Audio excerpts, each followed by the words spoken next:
Good morning, 6:15. We're slowly rolling out. Ah, I was bitching yesterday, and some of these things haven't really improved. There's still hundreds of mosquitoes swarming us this morning. It rained most of last night, so everything is wet and damp.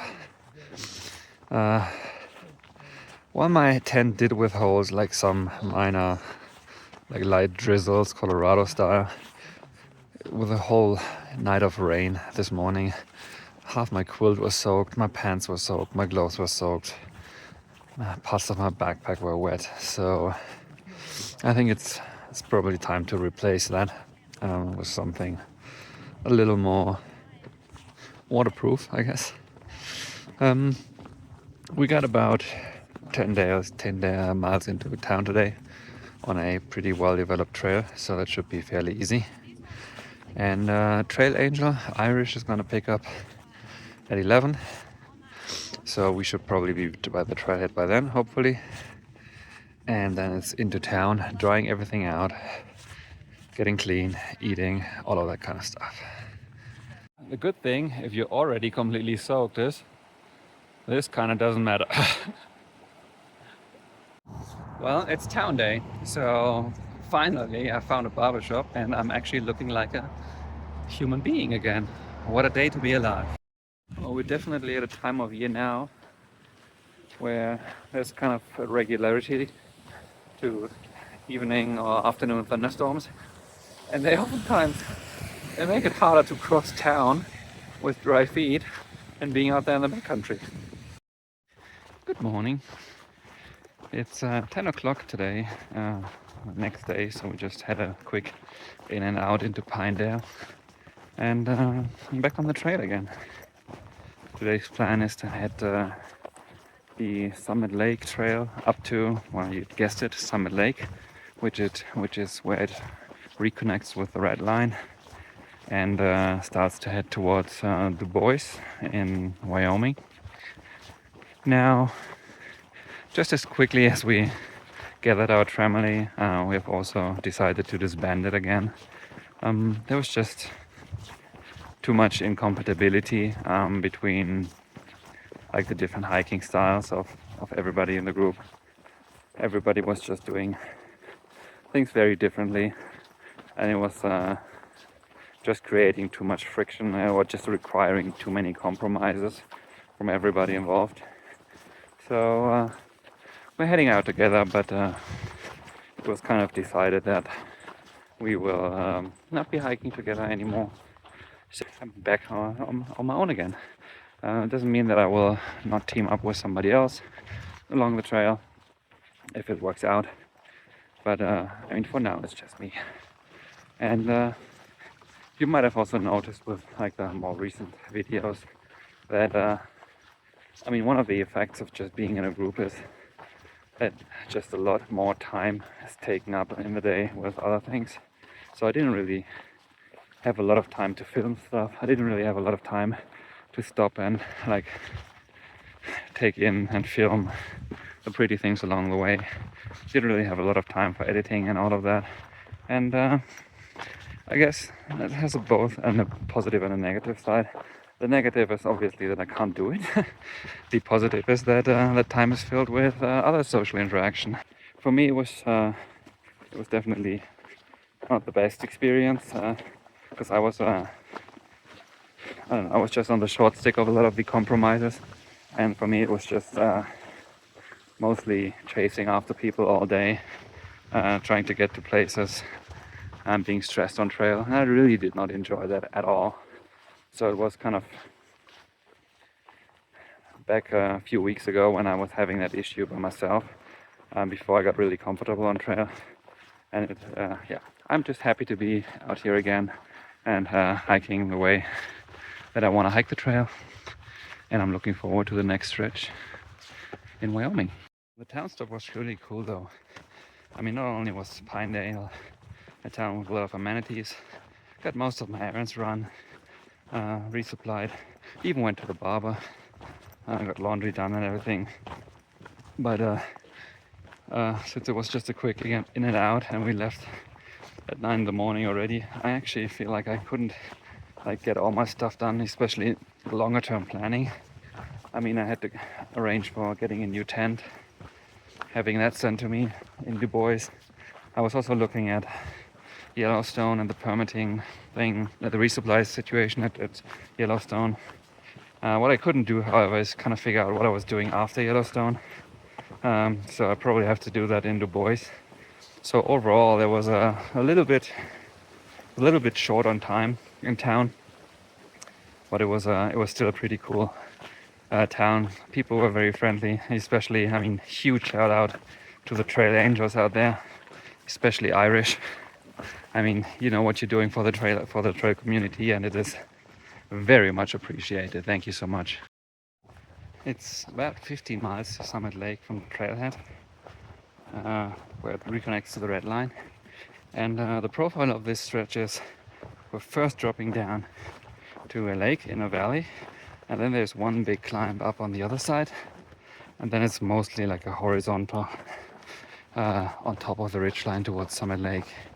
And since I only started at just before 10 o'clock, if all goes well, I'm going to be right in the valley at around 11:30, and then be on the climb in peak sunshine around noon. So it's a bit unlucky, but that's just the way it is. Yeah, I think 15 miles to Summit Lake is reasonable for today. Potentially a little further than that. It kind of depends on the weather. The forecast for the next couple of days is mixed. It's mostly evening thunderstorm or afternoon thunderstorms. Currently, the hot topic for all the trail talk is bears. There's a lot of people out here who, like me, have almost no experience with bears, and just kind of try to make their way through grizzly country by, you know, what's available, the information that's available online, from secondhand information from the park services, just kind of like bear country etiquette. But they have no first-hand experience, and it affects people differently. Some people are super worried about it, some are not worried at all. I, for my part, am a little anxious about it. I kind of hope that if I follow all the proper precautions, that I'm not going to end up in a situation where I do have to worry, but you never know. However, I do want to talk about a different topic, and I talked about this in the early stages of the trail in New Mexico, and that's nutrition. Towards the end of Colorado, beginning of Wyoming, so around halfway of the trail, there were a couple of bits of information floating across the trail about people starting to feel the long-term effects of malnutrition, bad nutrition strategies, and these kind of things. I've heard of people with stress fractures.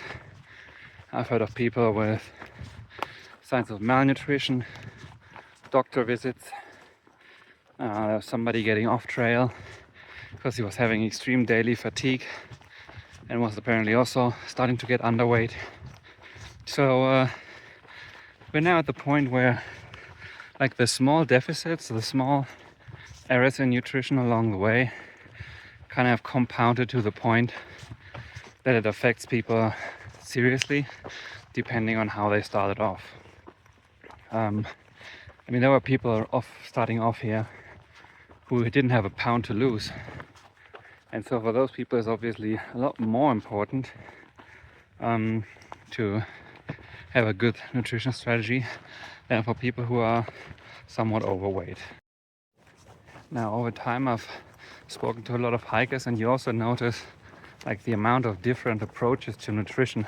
I mean, obviously everybody's different and everybody likes different food, but it's clear that there's a big spectrum of how people approach nutrition on the trail. There's people who have, I don't know, 2 liters of milk a day, other people who live exclusively on ramen. There's some people who by my standards almost don't eat anything at all, and also claim that they don't need any food or barely any food. There's people who count like every calorie. There's people with gigantic spreadsheets of macro and micronutrition. It's really quite amazing. And I guess everybody has to figure out what works for him. For me personally, I started off about 40 pounds overweight. And last I checked, that was around mid-Colorado. I'd lost 25 of those. So depending on how you look at it, my nutrition strategy obviously isn't ideal, as I'm losing weight at a kind of constant pace, which is expected to a certain degree. But there's also a point when I should not be losing any weight anymore. I haven't reached that yet. And by my estimation, if it continues like this, and with the time that I have left, I think I might be able to wing it so that I'm like perfectly on average by the time I end the trail, which would be a really weird form of a diet, I guess, especially considering the amount of trash food that is around out here and that I'm eating. I think my nutritional situation is okay. I'm on course. I have some things to spare, but for me it's also, with the visit of Marlena and also just the way I hike, I think I spend more time in town on average than other people out here.